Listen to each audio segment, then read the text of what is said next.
గత సంవత్సర కాలంగా ఇక్కడ ఒక దుర్యోధనుడు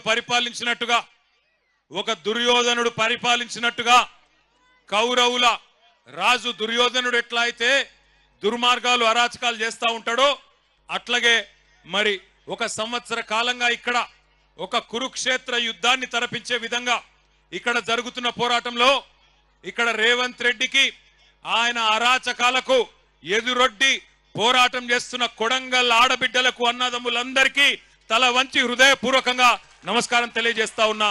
మా బీఆర్ఎస్ పార్టీ గులాబీ దండు మా అన్నదమ్ముళ్ళు అక్క చెల్లెళ్ళు పట్నం నరేందర్ రెడ్డి గారి సహచరులందరికీ కూడా శిరస్సు వంచి మళ్ళొకసారి పాదాభివందనం తెలియజేస్తా ఉన్నా. సంవత్సర కాలంగా కొడంగల్లో ఒక కురుక్షేత్రం మాదిరిగా యుద్ధం నడుస్తా ఉన్నది.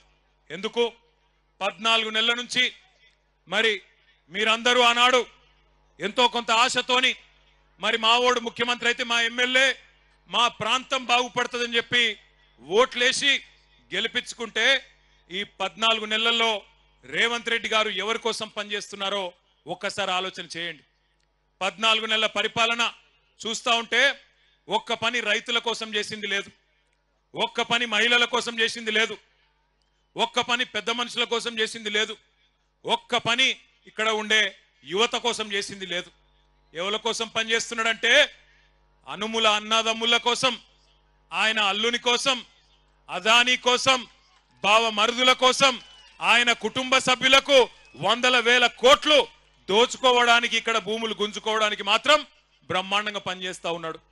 నేను ఇక్కడ బయలుదేరి హైదరాబాద్ నుంచి పరిగి మీదుగా ఇక్కడికి వస్తా ఉంటే తుంకిమెట్ల కాడ మనోళ్ళు జెండా ఎగిరేపించిండ్రు.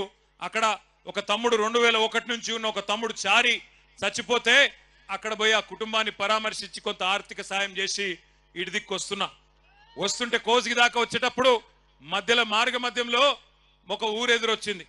పెద్ద బోర్డు పెట్టున్నది, లగచర్ల గ్రామ పరిధి ప్రారంభం, లగచర్ల గ్రామ పరిధి ప్రారంభం అని రాసున్నది.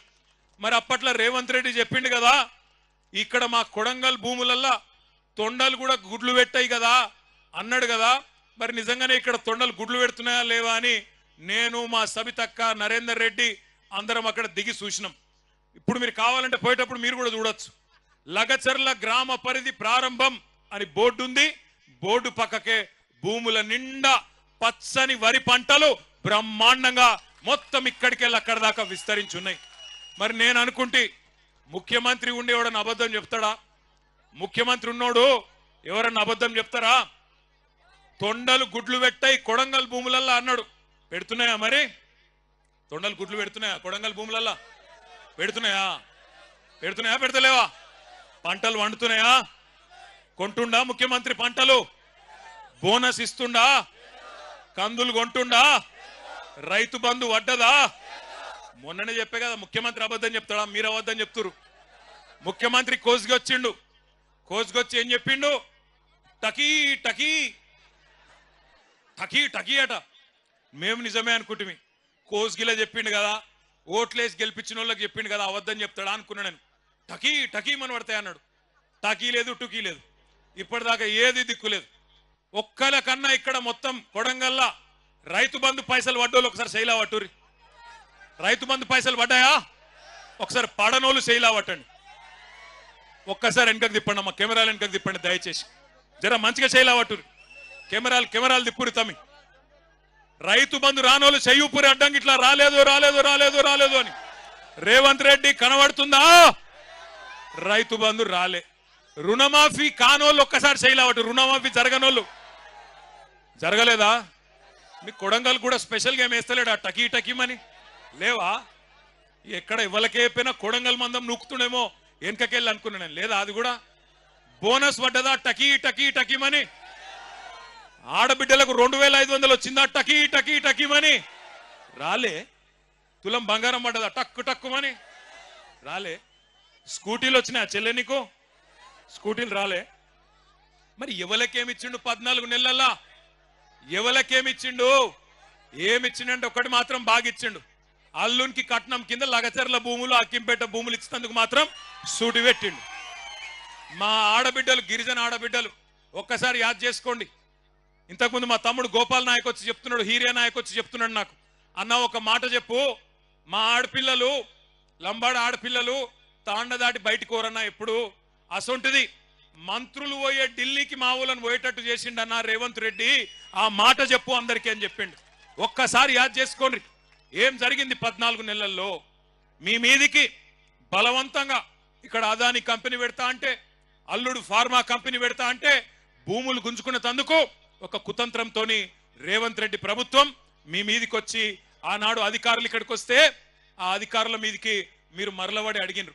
ఎట్లిస్తామయ్యా 65-70 లక్షల ఎకరం ఉండే భూమి నువ్వు 10 లక్షలు ఇస్తామంటే ఎట్లిస్తాం, ఇయ్యం మేము, మా ప్రాణం పైన ఇయ్యం, ఏం చేసుకుంటావో చేసుకోపో అన్నారు.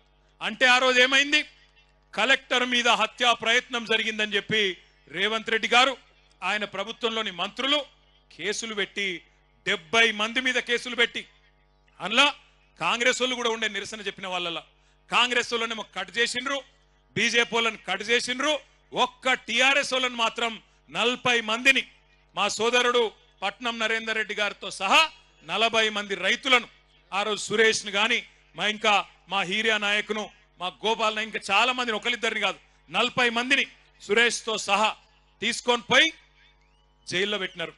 కొంతమందిని చెర్లపల్లిలో, కొంతమందిని సంగారెడ్డిలో, కొంతమందిని పరిగి జైల్లో పెట్టినారు. పెడితే నేను నరేందర్ రెడ్డి దగ్గర పోయినా, ఎట్లున్నాడో ఏమో నరేందర్ ఆరోగ్యం బాగలేదంట అని నేను ఆయన కాడికి పోయినా. ఎట్లున్నావన్నా అని పోతే నాకేం చెప్పిండు తెలుసా నరేందర్ రెడ్డి, అన్నా నేను మంచిగానే ఉన్నా, అవసరమైతే కొడంగల్ రైతుల కోసం నెల రోజులు కాదు సంవత్సరం మొత్తం జైల్లో ఉంటా, నువ్వు వాపస్ పో, నువ్వు పోయి అక్కడ ఉండే మా రైతులను నిడిపి అన్నా, నేను కావాలంటే సంవత్సరం ఉంటా. రేవంత్ రెడ్డిని గతంలో నేను ఓడగొట్టిన 2018లో, అందుకే ఆయనకు నా మీద కోపం ఉంటది, కానీ ఆయన కోపం ఆయన తీరేదాకా నన్ను జైల్లో ఉండమంటే ఉంటా, గాని వాళ్ళ నిడిపి అన్నా, వాళ్ళ కోసం పో అన్నాడు. అప్పుడు నేను, మా సత్యవతి రాథోడ్ గారు, సబితక్క, శ్రీనివాస్ గౌడ్ అన్న, ఆర్ఎస్ ప్రవీణ్ అన్న, మాలోత్ కవితమ్మ అందరం కలిసి ఈ రైతు ఆడబిడ్డలు, నిజానికి మీకు తెలుసు నేను దుర్యోధనుడు అని ఉత్తగానే అనలే. దుర్యోధనుడు ఒకప్పుడు పాండవులను వాళ్ళ ఊళ్ళో ఉండనీయకుండా అడవికి పంపించిండు. ఓ గట్లనే రేవంత్ రెడ్డి కూడా మా ఆడబిడ్డలను వాళ్ళ తాండలో ఉండనీయకుండా అర్ధరాత్రి వాళ్ళ తాండల మీద అడి తలుపులు వాళ్ళగొట్టి ఆడోళ్లను ఇష్టం వచ్చినట్టు వాళ్ళను ముట్టడమే కాకుండా, ఇష్టం వచ్చినట్టు అవమానించడమే కాకుండా, బూతులు మాట్లాడడమే కాకుండా, పుట్టకొకలు చెట్టుకొకలు అన్నట్టు ఎక్కడోళ్ళని అక్కడ జంగల్ పొంట ఉరికిచ్చిండు. అందుకే నేనన్న దుర్యోధనుడు అని ఉత్తగానే అనలే. ఆ రకంగా భూములు గుంజుకునే ప్రయత్నం చేస్తే ఢిల్లీకి పోయినాం. ఢిల్లీకి పోయి అక్కడ మా ఆడబిడ్డలు గర్జించినారు. 9 నెలల గర్భవతి సోదరి జ్యోతి, 9 నెలలు నిండి ఎప్పుడు కొడుకు ఉడతాడో ఎప్పుడు బిడ్డ ఉడతాడో తెలియదు. మేమన్నాం, వద్దు బిడ్డ నువ్వు ఉండు, నీకు వైద్య సహాయం కావాలి, డాక్టర్ కావాలి, ఎప్పుడేమైతుందో నువ్వు ఉండు బిడ్డ, ఇక్కడనే ఉండు అంటే, లేదన్నా నా భర్తను జైల్లో పెట్టినరు, నేను వస్తా అని చెప్పి ఢిల్లీకి వచ్చింది. ఢిల్లీకి వచ్చి శివంగిలాగా ఒక సింహం పిల్లలకు గర్జించింది మన లగచర్ల జ్యోతి. ఇక్కడే ఉన్నది మన కిష్టిబాయి, అట్లే మా దేవి, మా సోనీబాయి, వీళ్ళందరూ కూడా ఆ రోజు ఢిల్లీకి వచ్చి వాళ్ళ బాధను అక్కడ హ్యూమన్ రైట్స్ కమిషన్ ముందు, షెడ్యూల్డ్ కమిషన్ ముందు, షెడ్యూల్డ్ కాస్ట్ కమిషన్ ముందు, షెడ్యూల్డ్ ట్రైబ్ కమిషన్ ముందు, అందరి ముందు ఢిల్లీలో పెద్దల ముందు చెప్పడం జరిగింది. చెప్పిన తర్వాత ఆఖరికి న్యాయం ధర్మం ఉంటది కాబట్టి 40 రోజులకు మరి కోర్టు ద్వారా మనకు న్యాయం లభించింది. అందరు బయటకు వచ్చిండ్రు. ఇవాళ సంతోషం ఎక్కడ అనిపించిందంటే, లగచర్ల దాటి ముందుకొస్తే హకీంపేటలో మా బంజారా ఆడబిడ్డలు హారతులతో స్వాగతం పలికి, అన్నా మా భూమి పోకుండా చూడే, నీకు దండం పెడతామని చెప్పి బొట్టు పెట్టి ఆడ టెంట్ కింద జ్యోతి ఉంటే జ్యోతి కాడికి తీసుకుపోయినారు. ఏ జ్యోతి అయితే ఆనాడు 8-9 నెలల గర్భవతి ఉండేనో, ఇవాళ ఆమెకు బిడ్డ పుట్టింది. బిడ్డ పుట్టి ఇవాళ సరిగ్గా 20 రోజులు. నన్ను సీదా ఆడికి తీసుకుపోయినరు. ఆ బిడ్డ కాడికి తీసుకపోతే జ్యోతి బిడ్డను నా చేతిలో పెట్టి, అన్నా భూ పోరాటంలో పుట్టింది నా బిడ్డ, నువ్వే పేరు పెట్టన్నా అని చెప్పింది. చెబితే నాకు నిజంగానే నా బిడ్డకు కూడా నేనే పేరు పెట్టలే, మా నాయన పెట్టిండు. కాబట్టి మరి నాకు ఇక మా చెల్లె జ్యోతి అవకాశం ఇచ్చింది కాబట్టి, నీ బిడ్డ భూమి పోరాటంలో పుట్టింది, మరి నేను 3 పేర్లు చెప్తా, నీ ఇష్టం ఉన్న పేరు నువ్వే చూసుకో అని చెప్పిన. నేను ఏంటిది అన్నది, ఒక వాళ్ళ ఇంటి పేరు పాత్లావత్, పాత్లావతేనా? పాత్లావత్. నేనేమన్నా అంటే పాత్లావత్ భూమి. ఒక పేరు భూమి, ఆడపిల్ల కాబట్టి భూమి. రెండో పేరు ధాత్రి, ధాత్రి అంటే కూడా భూమే. మూడో పేరు అవని. మూడిట్ల నీ ఇష్టం అన్న అంటే అన్నదిగా జ్యోతి అన్నది, జ్యోతి అన్నది ఆమె భర్త అన్నాడు. ఇద్దరు కూడా రవి, ఇద్దరు అన్నారు. ప్రవీణ్ ఇద్దరు అన్నారు, అన్న భూమి బాగున్నది, నా బిడ్డ పేరు పాత్లాబాద్ భూమి నాయక్, రేపటి నుంచి భూమి నాయక్ అని పిలుస్తా అని చెప్పిండు. సంతోషం, గుండె నిండా సంతోషం అనిపించింది. ఎందుకంటే ఇవాళ ఒక పోరాటంలో చిన్న పాత్ర మాది. నిజానికి పోరాడిందంతా ఇక్కడ కొడంగల్ భూమి పుత్రులు, కొడంగల్ ఆడబిడ్డలు. మీరు కొట్లాడిన కేవలం మేము మీ పక్కన నిలబడ్డం తప్ప మేం చేసింది ఏం లేదు. కానీ మీ ఎమ్మెల్యే ముఖ్యమంత్రి మీ ఓట్లతో గెలిచినోడు, మీకేమన్నా మంచి చేయాల్సినోడు ఏం చేస్తున్నాడు? ఇవాళ 70 మంది మీద కేసులు పెట్టి 40 మందిని 40 రోజులు జైల్లో పెట్టి ఆడబిడ్డలను గోసవుచ్చుకున్నాడు. అందుకే నేను అంటా ఉన్నా, రేవంత్ రెడ్డి గారు మర్చిపోకు, యాది పెట్టుకో. కొడంగల్లో ఉండే మా గిరిజన బంజారా బిడ్డలు తలుసుకుంటే రేపు చిత్తుగా ఖచ్చితంగా నిన్ను ఓడగొట్టి ఇంటికి పంపిస్తారు, నీ అచ్చంపేటకు మళ్ళా తిరిగి పంపిస్తారు, యాది పెట్టుకో. ఒకటి మాత్రం పక్కా, ఇవాళ రేవంత్ రెడ్డి మోసం ఒక కొడంగల్లోనే కాదు, మొత్తం రాష్ట్రమంతా దేశమంతా తెలిసిపోయింది. నేను హకీంపేట దాటి కిందికి కోస్గిలకు వచ్చిన. కోస్గిలకు వచ్చే వరకు ఆ గుడి దాకా ఒకటే జనం, బ్రహ్మాండమైన స్వాగతం పలికి. నాకు నిజంగా అర్థం కాలే, మనం పోతుంది నిరసన దీక్షనా లేకపోతే మనం ఉప ఎన్నిక వచ్చి ఆయనతో రేవంత్ రెడ్డి ఓడిపోయి నరేందర్ రెడ్డి గెలిచిపోయి జులూస్ తీసుకుంటున్నావా నాకు అర్థం కాలే. ఆడికెళ్ళి ఇడికి రానికే గంట పట్టింది, ఆడికెళ్ళి ఇడికి రానికే గంట పట్టింది. నన్ను నా చేతులు ఆయనతో అటు గుంజి ఇటు గుంజి నా గోర్లు పోయినాయి, నాకు రక్తం కూడా వస్తుంది. అట్లా అయిపోయింది నా పరిస్థితి. అలా అంటే ఇవాళ ఎట్లున్నదంటే ముఖ్యమంత్రి నియోజకవర్గంలో కూడా ఎప్పుడు ఎన్నిక వస్తుందా, ఎప్పుడు కాంగ్రెస్ పార్టీని బొంద పెడదామా, వీళ్ళ మోసాలకు బుద్ధి చెప్పుదామా. నేను చెప్పేది కరెక్టేనా? పక్కానా? ఒక పని చేద్దాం మరి, రేవంత్ రెడ్డి గారు నీకు ఒక బంపర్ ఆఫర్ ఇస్తున్నాం. చలో, నీకు ఒక బంపర్ ఆఫర్. నువ్వు అంటున్నావు కదా నేను కులగణన చేసిన బీసీలందరూ సంతోషంగా ఉండ్రు, నేను రైతు బంద్ వేసిన రైతులందరూ సంతోషంగా ఉండ్రు, రైతు కూలీలకు పైసలు వేసిన వాళ్ళు సంతోషంగా ఉన్నారు, అందరు ఇండ్లకు కాయిదాలు ఇచ్చిన పేదోళ్ళందరూ సంతోషంగా ఉన్నారు అంటున్నావు కదా. దమ్ముంటే రేవంత్ రెడ్డి కొడంగల్ ఎమ్మెల్యే పదవికి రాజీనామా చేసి మళ్ళీ ఇక్కడికి రా, ఎవరు గెలుస్తారో చూద్దాం. నీకు మాటిస్తున్నాం. మేము ఇంతమంది రాము, నువ్వు భయపడకు. మేము ఇంతమంది రాము ప్రచారంకు. మా పట్నం నరేందర్ రెడ్డి నామినేషన్ వేసి ఇంట్లో కూర్చుంటాడు, బయటికి కూడా రాడు. మేము జిల్లా నాయకులం కొంతమందిని తిరుగుతాం. గెలుసుడు కాదు నేను చెప్పేది. 50,000కు ఒక్క ఓటు తక్కువ వచ్చినా నేను రాజకీయ సన్యాసం చేసి మళ్ళా రాజకీయంలో కూడా ఉండా. ఇది వాస్తవం. ఈరోజు కొడంగలే కాదు, రాష్ట్రం మొత్తంలో వాస్తవం ముఖ చిత్రం ఇది.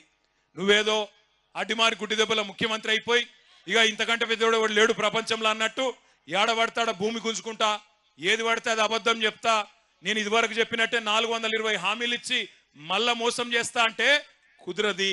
ఇవాళ రైతులు అడుగుతున్నారు, రాష్ట్ర వ్యాప్తంగా గర్జిస్తా ఉన్నారు. మీరు చూస్తున్నారు వీడియోలు, ఆ వాట్సాప్లలో వస్తున్నాయి ఆ వీడియోలు, ప్రజలు మాట్లాడేటి. అవి ఏం తిట్లా నాకు అర్థం కాదు.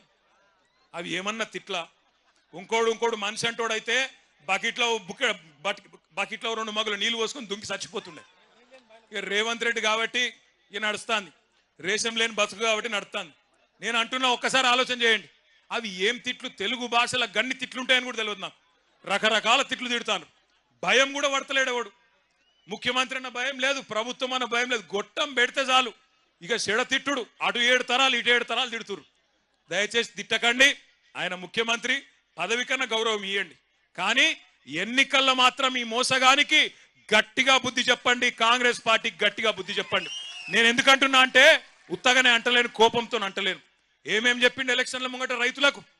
ఎంబడే ఊరుకుండ్రి, ఎంబడే ఓన్రి. 2 లక్షల రుణం మాఫీ చేస్తా, మీరు పోయి తెచ్చుకోగానే డిసెంబర్ 9 నాడు సంతకం పెట్టనే పెడతా అని చెప్పిండు. అయిందా రుణమాఫీ? యాడ మొదలైందో తెలుసా రుణమాఫీ కథ? డిసెంబర్ 2023లో రేవంత్ రెడ్డి గారు ముఖ్యమంత్రి కాగానే మీటింగ్ పెట్టిండు. మీటింగ్ పెడితే బ్యాంక్ వాళ్ళు చెప్పారు, సారు మరి నువ్వేమో అడ్డం పొడు ఎటు పెడతాడు నరికినావు, 49,500 కోట్ల రూపాయలు కావాలంటే 500 తక్కువ 50,000 కోట్లు, 50,000 కోట్ల రూపాయలు కావాలి, యాడున్నాయి పైసలు అని అడిగినారు. అడిగితే ముఖ్యమంత్రి గారు నవ్విండట, హే హే నవ్వి ఇక్కడ లంకె బిందెలు ఉంటాయనుకొని వచ్చినా లేవు కదా, లంకె బిందెలు ఉంటాయి నాకు అర్థం కాదు ప్రభుత్వం లేనన్న అని అన్నాడు. 49,500 కోట్లు. కానీ తెల్లారు ఏమన్నాడో తెలుసా రేవంత్ రెడ్డి ఎక్కడో మీటింగ్లో మాట్లాడుకుంటా, ఏమున్నదా 40,000 కోట్లు నేను ఒక్క సంవత్సరం కడుపు కట్టుకుంటే అవినీతి చేయకపోతే కట్టి పారేస్తా 40,000 కోట్లు అన్నాడు. అంటే తెల్లారి వరకే 9,500 కోట్లు ఎగిరిపోయింది. మళ్ళా మూడో రోజు క్యాబినెట్ మీటింగ్ పెట్టిండు. క్యాబినెట్ తీర్మానం చేసిర్రట ఏమని, రైతు రుణమాఫీకి 31,000 కోట్లు సరిపోతాయని, ఇంకో 9,000 కోట్లు మింగిన రాయంత. ఆడికెళ్ళి మళ్ళా బడ్జెట్ పెట్టిండు అసెంబ్లీలో. బడ్జెట్లోకి వచ్చే వరకు 26,000 కోట్లు అని పెట్టిర్రు. మొన్న చూస్తే ఇక్కడనే కొడంగల్కి వచ్చి మాట్లాడుతుండు రేవంత్ రెడ్డి, నేను 18,000 కోట్లు ఇచ్చేసినా అయిపోయింది రుణమాఫీ అని. అవతలనేమో బట్టి విక్రమార్క గారు ఉప ముఖ్యమంత్రి గారు సావు కబురు సల్లగా చెప్పిండు, 18,000 కోట్లు ఎక్కడి, మనం ఇప్పటిదాకా 10-11,000 కోట్లు కూడా వేయలే అని బ్యాంకుల్లోకి చెప్పిండు. యాడ 49,000 కోట్లు, యాడ 11,000 కోట్లు, చారాన కూడా కాలే. నేను చెప్పేది కరెక్ట్ అయితే గట్టిగా సపోర్ట్లు కొట్టండి. కరెక్ట్ అయితేనే, అవద్దని చెప్పొద్దు మనం. కరెక్టేనా? వినబడతలేదు, గట్టి కొట్టాలి నిజమైతే. రుణమాఫీ చారాన కాలే. అయితే నిన్న మా సబితక్క గిట్లనే ఒక మీటింగ్ పెట్టింది. ఆ చేవెళ్ళ కాన్స్టిట్యున్సీలో నవాబ్పేట అని ఊరుంటది, ఆడ ధర్నా పెట్టింది సబితక్క పోయి ధర్నాలో కూర్చొని రుణమాఫీ అయ్యిందా కాలేదా అని అడిగితే ఎదురుగా ఒక రైతు లేచిండట. లేచి అక్క అయిపోతుంది అక్క అన్నాడట. ఎప్పటికి అయిపోతుంది తమ్మి అంటే, ఫిబ్రవరి 31 వరకు ఖచ్చితంగా చేస్తాడక్క రేవంత్ రెడ్డి అన్నదట. ఫిబ్రవరిలో 31 రోజులు ఉంటాయి. మీరు అమాయకులు ఉన్నారు కొడంగలోళ్ళు బాగా. ఫిబ్రవరి 31 అంటే కూడా నమ్ముతాడు. ఫిబ్రవరిలో 28 రోజులు ఉంటాయి. 4 గంటలకు ఒకసారి 29వ రోజు వస్తుంది. 31 ఆడుంటది. రేవంత్ రెడ్డి కథ ఇట్లుంటది. తులం బంగారం అన్నాడు, వచ్చిందా? పెళ్లి లగ్గాలు ఆగిపోయినాయి, అవుతున్నాయా? మరి ముఖ్యమంత్రికి తులం బంగారం దొరుకుతలేదా? ఏడా బంగారం షాపులోడు నమ్ముతలేడా? అయింది పతార లేదా ముఖ్యమంత్రికి? తులం బంగారం లేదు, స్కూటీ లేదు, రుణమాఫీ లేదు. ఏమన్నాడు ఆ రోజు రైతులను? కేసీఆర్ బిచ్చమేసినట్టు 10,000 ఇస్తుండు, నేను 15,000 ఇస్తా అన్నాడు. ఇంతకుముందు ఎవరో మంచి ప్లకార్డు పట్టుకున్నాడు ఎవడో తమ్ముడు, రేవంత్ రెడ్డి ఎంత బాకినాడు అది ఇటు పంపి ఒకసారి యాద పెట్టు. రైతు బంధు ఇప్పటికి రూపాయి కూడా ఇయ్యలే, 1 రూపాయి కూడా ఇయ్యలే. నేను ఉత్తగానే చెప్తలేను ఈ మాట. ఎలక్షన్లకు ముందు కేసీఆర్ గారు ముఖ్యమంత్రిగా ఉన్నప్పుడు ఆనాడు మీరు యాద్ చేసుకోండి ఒక్కసారి, కేసీఆర్ గారు 12 సార్లు ఇచ్చిండు రైతు బంధు. ఒకసారి కాదు, 2 సార్లు కాదు, 12 సార్లు 73,000 కోట్ల రూపాయలు టింగు అనుకుంటా బ్రహ్మాండంగా మన ఖాతాలో పడుతుండే. అట్లనే కరెక్ట్ గా మన ఎలక్షన్ ముందు కూడా, అసెంబ్లీ ఎలక్షన్ల ముందు కేసీఆర్ గారు 7,600 కోట్ల రూపాయలు జమ చేసి పెట్టిండు. పెడితే ఇదే రేవంత్ రెడ్డి ఉత్తరం రాసిండు ఎలక్షన్ కమిషన్ కు. రాసి కేసీఆర్ ఇచ్చిన రైతు బంధు వేస్తే మళ్ళా రైతులు ఆయనకే గుద్దుతారు, నేను కొడంగల్లో కూడా ఓడిపోతా, మా పార్టీ ఓడిపోతుంది, మళ్ళా గెలవది, ఆపు అన్నాడు. వాళ్ళు ఆపినరు. ఇక బడేబాయి చోటేబాయి కదా, చోటేబాయి చెప్పిండు, బడేబాయి విన్నాడు, ఆపేసిండు. ఆపినాక ఏమైంది? ఆపినాక అదే పైసలు రేవంత్ రెడ్డి ముఖ్యమంత్రి అయ్యిండు. అయినాక మరి వెంటనే ఇయ్యాలి కదా, ఇయ్యలే. 4 నెలలు ఆ పైసలు, కేసీఆర్ ప్రభుత్వం దాపెట్టిన పైసలు 4 నెలలు సతాయించి ఎప్పుడు ఇచ్చిండు? మళ్ళా పార్లమెంట్ ఎలక్షన్లప్పుడు. ఒకప్పుడు ఓట్లు డబ్బల పడాలి కాబట్టి నోట్లు మీ అకౌంట్లో వేసిండు. అది కూడా ఏంది, పాత పైసలే. 5,000 ఇచ్చిండు తప్ప 7,500 ఇయ్యలే. కాబట్టి మొదటి పంట బాకీ 2,500 రూపాయలు, ఎకరానికి 7,500 ఇస్తా అన్నాడు, 5,000 ఇచ్చిండు ఆనాడు డిసెంబర్ 23లో. ఆ తర్వాత వానాకాలం వచ్చింది, రైతు బంధు ఇచ్చిండా? వానాకాలం రైతు బంధు ఇచ్చిండా? ఇయ్యలేదా? ఇయ్యలేదు, ఎగ్గొట్టిండు. మరి అది బాకీ ఉన్నాడు కదా, ఎకరానికి 7,500, అది కూడా బాకీ ఉన్నాడు. 7,500 పాత బాకీ, 2,500, 10,000 బాకీ. మళ్ళా ఇప్పుడు మళ్ళా పంట వచ్చింది, మళ్ళీ నాట్లేసే టైం వచ్చింది. ఇప్పుడు ఎంత ఇవ్వాలి? మళ్ళీ ఇప్పుడు మళ్ళీ 7,500 ఎకరానికి ఇవ్వాలి. కాబట్టి రేవంత్ రెడ్డి మనకు మొత్తం ఉన్న బాకీ ఎంత? ఎకరానికి ఎంత? ఏమి కొడంగలోళ్ళు హుషారు లేరువా? ఎకరానికి 17,500 రూపాయలు బాకీ ఉన్నాడు. మా ఆడబిడ్డలు యాద పెట్టుకోవాలి. కాంగ్రెస్ వాడు వస్తాడు మళ్ళా ఇంటికి, మళ్ళా ఓట్లు వచ్చినాయి కదా, జెడ్పీటీసీ, ఎంపీటీసీ, సర్పంచ్ కాగానే అక్క, చెల్లె, అమ్మ, అత్త, చిన్నమ్మ, వదినే అనుకుంటూ వస్తారు. వచ్చి మళ్ళా ఇస్తూనే ఉన్నాం, రేవంత్ రెడ్డి ముఖ్యమంత్రి, మన ఎమ్మెల్యే ఆయననే, గుద్దు నువ్వైతే ముందు అని చెప్పి ఆయనతో గుద్దించుకుంటారు. అయితే ఏమైతుంది లాస్ట్కు? మళ్ళా 1 రూపాయి కూడా మళ్ళీ ఓట్లు దాటిండంటే, ముందే కేసీఆర్ సార్ ఏం చెప్పిండు? రైతు బంధుకు రామ్ రామ్ అవుతుందని చెప్పిండా లేదా? కాంగ్రెస్ గవర్నమెంట్ వస్తే రైతు బంధుకు రామ్ రామ్ అవుతుంది అన్నాడా? అయినట్టే ఈయన మళ్ళా ఓట్ల గండం దాటిండంటే రైతు బంధు మర్చిపోతాడు, పొరపాటున కూడా రైతు బంధు వేయడు. అందుకే దయచేసి దండం పెట్టి చెప్తున్నా, ఒక్కొక్క ఎకరానికి రేవంత్ రెడ్డి ప్రభుత్వం ఒక్కొక్క రైతుకు బాకీ ఉన్నది 17,500 రూపాయలు. ఇవాళ ఏందో పెద్ద మేలు చేసినట్టు 15,000 ఇస్తా అని చెప్పినోడు ఇప్పుడు నేను 12,000 ఇస్తా అని చెప్పి మోసం చేస్తాడు. మరి దాన్ని ఆమోదిద్దామా? 15,000 కాదు 12,000 సరిపోతుందా? 15,000 ఇస్తానని చెప్పి ఓట్లు వేయించుకున్నాడు 12,000 చేస్తే మోసం కాదా? చీటింగ్ కేసు పెట్టద్దా? ఇప్పుడు నరేందర్ అన్ననేమో జైలుకు పోయా 40 రోజులు. కానీ ఒకటి యాద పెట్టుకోండి, నరేందర్ అన్ననేమో జైలుకు పోయింది రైతుల కోసం, రైతుల భూములు కాపాడేందుకోసం, గిరిజన బిడ్డల కోసం, దళిత బిడ్డల కోసం, బీసీ బిడ్డల కోసం, మీ భూముల కోసం.